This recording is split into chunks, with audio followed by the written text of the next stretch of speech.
पुरस्कारों का पहला उद्देश्य आपकी ललक को संतुष्ट करना होता है। पुरस्कारों के स्वयं अपने लाभ होते हैं। खाना और पानी आपको ऊर्जा देते हैं, जो जीवित रहने के लिए जरूरी है।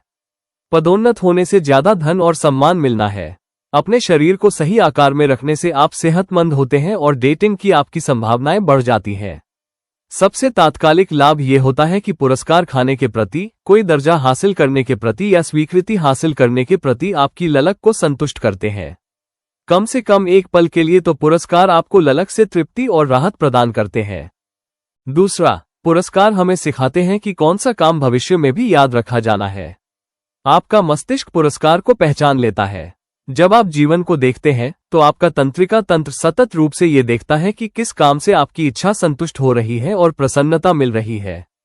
सुख और दुख के अनुभव फीडबैक तंत्र का हिस्सा है, जो अनुपयोगी के स्थान पर विभिन्न उपयोगी काम करने में आपके दिमाग की मदद करते हैं।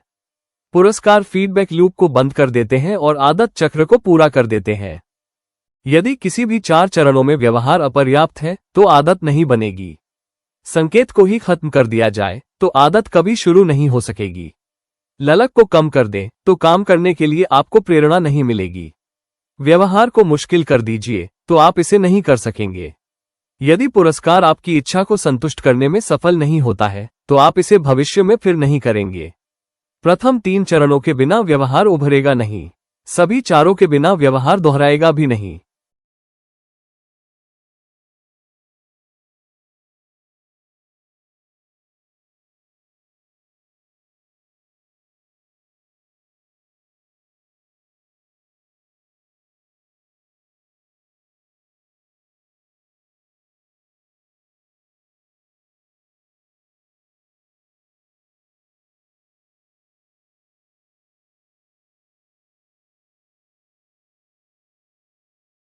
चित्र 6।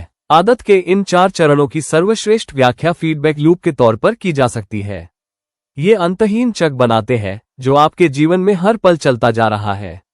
ये आदत चक्र सतत रूप से आसपास के वातावरण को स्कैन कर लेता है और आगे क्या होगा इसके बारे में खुलासा कर देता है।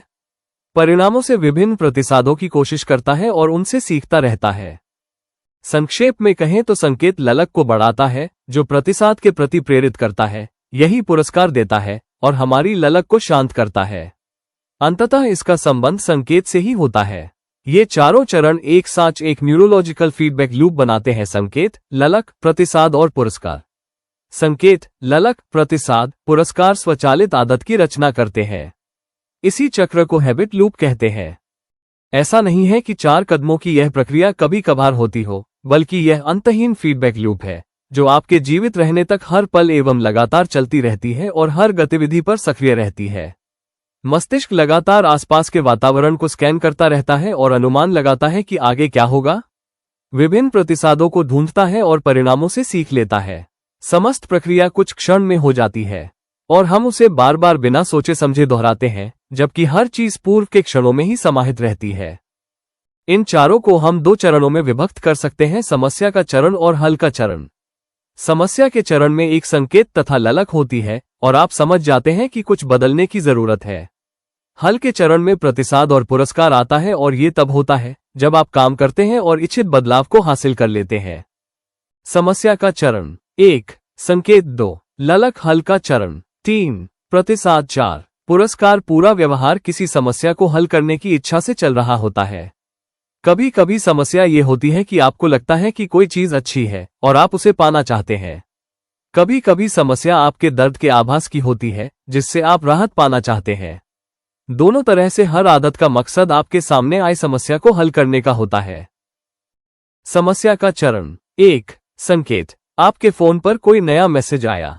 2, ललक, आप उस मैसेज को जानने की इच्छा रखते हैं। हल का चरण 3, प्रतिसाद, आप फोन उठाकर मैसेज देखते हैं। 4, पुरस्कार, संदेश पढ़ने की आपकी ललक पूरी होती है। फोन को उठाना फोन के बजने से संबंधित होता है। समस्या का चरण 1, संकेत, आप ईमेल का उत्तर दे रहे हैं। 2, ललक, आप तनाव अनुभव करने लगते हैं और काम के बोझ से थकने लगते हैं। आप खुद को नियंत्रण में रखना चाहते हैं। हल का चरण 3, प्रतिसाद, आप नाखून कुतरने लगते हैं। 4, पुरस्कार, तनाव कम करने की आपकी ललक संतुष्ट होती है। नाखून कुतरना ईमेल के जवाब से संबंध रखता है। समस्या का चरण 1 संकेत, आप सुबह उठते हैं। 2 ललक, आप सचेत होना चाहते हैं। हल का चरण 3 प्रतिसाद, आप एक कप कॉफी पीते हैं। 4 पुरस्कार, सचेत होने की आपकी ललक पूरी होती है, कॉफी पीने का सबब जागने से। समस्या का चरण 1 संकेत, ऑफिस से निकलकर आप सड़क पर चलते हैं और आपको पास ही डोनट की दुकान से खुशबू आती है।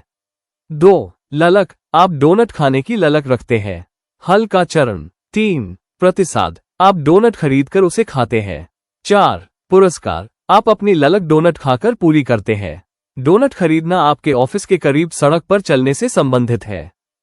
समस्या का चरण 1 संकेत, आप काम में एक प्रोजेक्ट पर कहीं अटक जाते हैं। 2 ललक, आप अटका हुआ महसूस करते हैं और अपनी कुंठा से मुक्त होना चाहते हैं। हल का चरण 3 प्रतिसाद, आप फोन उठाते हैं और सोशल मीडिया देख लेते हैं। 4 पुरस्कार, आपकी ललक पूरी होती है और आप राहत महसूस करते हैं। सोशल मीडिया को देखना काम के दौरान अवरोध आने से संबद्ध है।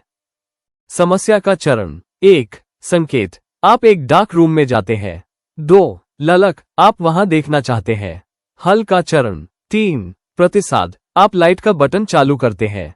4 पुरस्कार, वहां देखने की ललक पूरी होती है। लाइट चालू करने का संबंध डार्क रूम में होने से संबंधित है। पेज में जो टेबल है उसमें आप कुछ उदाहरण देख सकते हैं कि यह वास्तविक जीवन में कैसा दिखता है। सोचिए कि आप डार्क रूम में जाते हैं और लाइट का स्विच चालू करते हैं। आपने इसे आदत के रूप में इतनी बार किया है कि यह आप बिना सोचे कर देते हैं। आप चारों चरणों को क्षण भर में पूरा कर लेते हैं। कार्रवाई करने की तीव्र इच्छा बिना सोचे ही आपको प्रभावित कर देती है। जब हम वयस्क हो जाते हैं तब हम मुश्किल से ध्यान देते हैं कि आदतें हमारी जिंदगी को चला रही हैं। हम में से अधिकांश लोग इस बात पर चिंतन नहीं करते हैं कि हर सुबह हम किसी एक ही पैर के जूते के फीते पहले क्यों बांधना आरंभ करते हैं, या उपयोग करने के बाद ही टोस्टर का प्लग क्यों निकालते हैं, या काम से लौटने पर आरामदायक परिधान क्यों पहनते हैं। मानसिक प्रोग्रामिंग के दशकों बाद हम खुद अपने आप इस तरह की सोच और काम के पैटर्न में चले जाते हैं। व्यवहार बदलने के 4 नियम अगले अध्यायों में हम देखेंगे कि संकेत, ललक, प्रतिसाद और पुरस्कार कैसे बार बार लगभग हर उस बात को प्रभावित करते हैं जो हम हर दिन करते हैं, परंतु वो करने से पहले हमारे लिए ये जरूरी है कि हम इन 4 कदमों को व्यवहारिक संरचना में बदल दें, ताकि हम अच्छी आदतों को बना सकें और बुरी आदतों को खत्म कर सकें। मैं इस संरचना का उल्लेख व्यवहार बदलने के 4 नियम के रूप में करता हूं और यह अच्छी आदतों को बनाने और बुरी आदतों को खत्म करने के सरल नियम प्रदान करती है। आप हर नियम को एक लीवर जैसा मान सकते हैं जो मानव व्यवहार को प्रभावित करता है। जब ये लीवर सही स्थिति में होते हैं तो अच्छी आदतों को बनाने में प्रयास नहीं लगते। जब वे गलत स्थिति में रहते हैं तो ये लगभग असंभव होता है। अच्छी आदतें कैसे बनाएं? पहला नियम, संकेत, इसे स्वाभाविक और स्पष्ट बनाएं। दूसरा नियम, ललक, इसे आकर्षक बनाएं। तीसरा नियम, प्रतिसाद, इसे आसान बनाएं। चौथा नियम, पुरस्कार, इसे संतोषप्रद बनाएं। हम इन नियमों को उल्टकर यह जान सकते हैं कि खराब आदत को कैसे खत्म करें। खराब आदत को कैसे खत्म करें? पहला नियम का उलट, संकेत, इसे अस्पष्ट बनाएं। दूसरा नियम का उलट, ललक, इसे अनाकर्षक बनाएं। तीसरा नियम का उलट, प्रतिसाद, इसे कठिन बनाएं। चौथा नियम का उलट, पुरस्कार, इसे असंतोषजनक बनाएं। मेरे लिए ये दावा करना गैर जिम्मेदाराना हो सकता है कि ये 4 नियम किसी भी मानव व्यवहार को बदलने की संपूर्ण संरचना है, लेकिन मैं सोचता हूं कि ये इसके बहुत आसपास है। आप जल्द ही देखेंगे कि व्यवहार परिवर्तन के ये चारों नियम खेल से लेकर राजनीति, कला से लेकर दवाओं, कॉमेडी से लेकर प्रबंधन तक लगभग हर क्षेत्र पर लागू होते हैं। चाहे आप कैसी भी चुनौती का सामना कर रहे हो, इन नियमों को प्रयोग में लाया जा सकता है। हर आदत के लिए पूरी तरह अलग तरीका अपनाने की जरूरत नहीं है। जब भी आप अपने व्यवहार में परिवर्तन चाहें, तो आप स्वयं से आसान सवाल पूछ सकते हैं। 1. मैं इसे कैसे स्पष्ट बना सकता हूं?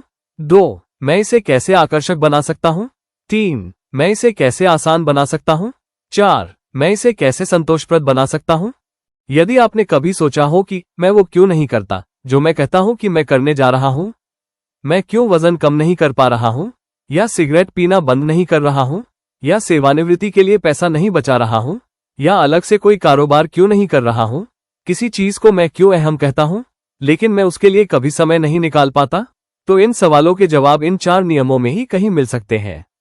अच्छी आदतों को बनाने और खराब को खत्म करने की कुंजी इन मूलभूत नियमों को समझने और अपने अनुसार उनमें बदलाव करने में छिपी है।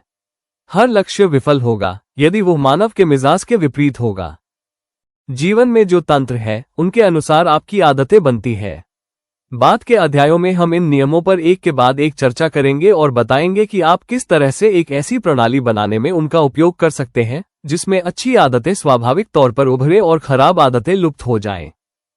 अध्याय का सार, आदत वो व्यवहार है जिसे कई बार दोहराया गया है, जिसके चलते वो अपने आप होती है। आदतों का मूल उद्देश्य जीवन की समस्याओं को हल करना होता है, जिसमें कम से कम ऊर्जा और प्रयास करने पड़े। किसी भी आदत को फीडबैक लूप में बांटा जा सकता है, जिसमें 4 कदम होते हैं: संकेत, ललक, प्रतिसाद और पुरस्कार। व्यवहार बदलने के 4 नियम सरल नियम हैं, जिन्हें हम अच्छी आदतों को बनाने के लिए उपयोग कर सकते हैं। उनमें ये है: 1. इसे स्पष्ट बनाएं, और 4. इसे संतोषप्रद, 2. इसे आकर्षक बनाएं, 3. इसे आसान बनाएं।